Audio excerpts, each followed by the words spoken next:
And finally, new rule now that the Republican convention is finally over. Those of you thoroughly disgusted by what you witnessed have to look on the bright side. Win or lose, Donald Trump will probably be the last 50s guy to run for president.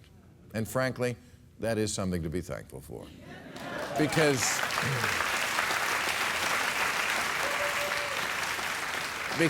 50s guys, you know, guys like Trump who actually say, I'm a 50s guy, we know what they mean.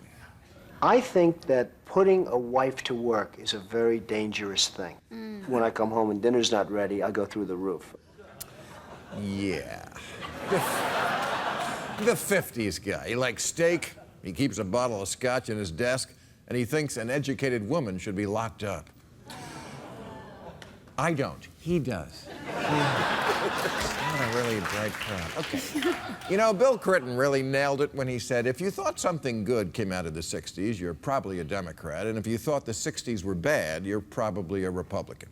And it's insights like that that are going to make him a great first lady.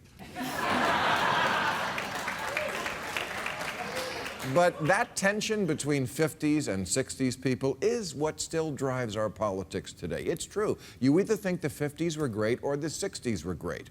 Or you weren't even born yet and you think, screw all you old farts, I'm voting for someone young like Bernie Sanders.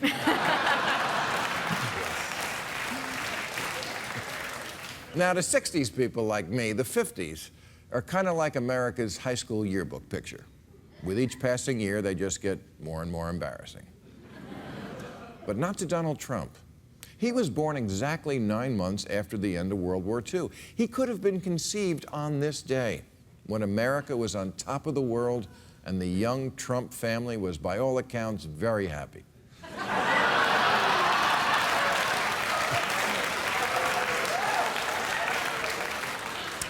When Trump was a kid, Eisenhower was always president, dinner made by Mom was always on the table, and the closest thing to an ethnic guy was Fonzie.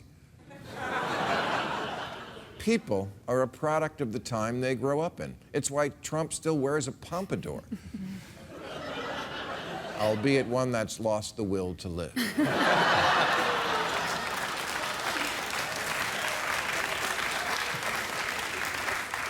If you're a 50s guy, even when you try to join the modern world, it's useless. Look at my African-American over here. Look at him. Not that they really want to, because for Trump and his fans, what was so great about the 50s was that white men didn't have to really try. He complains about rigged systems, but the 50s was the ultimate rigged system. For example, basketball teams looked like this. Trump was 10 when Elvis burst on the scene, and while other people had made music like that before, only Elvis had the insight to do it while being white.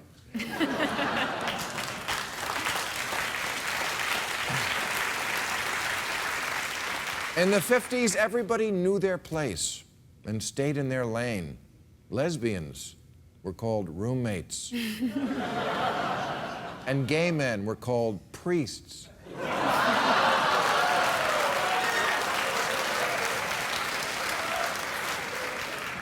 On a resume, a man could list sexual harassment under special skills. A tank of gas cost a nickel. And on a starry night, you could drive up to Makeout Point in your big gas-guzzling American car and get a handjob. From a girl. And nobody ever asked you to check your privilege. You didn't have to check. It was there all right.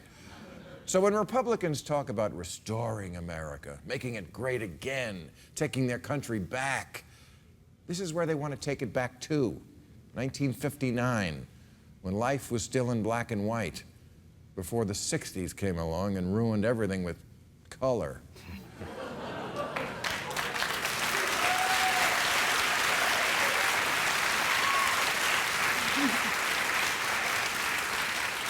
Trump never fully adapted to color. That's why he's orange.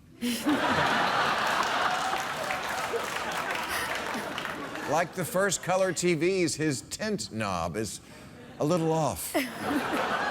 And he and all the 50s guys like him hold a deep resentment for those troublemakers and outside agitators who came along in the 60s and messed everything up by pointing out that the 50s weren't that great if you were black or gay or a woman, which is why Little Richard was always screaming.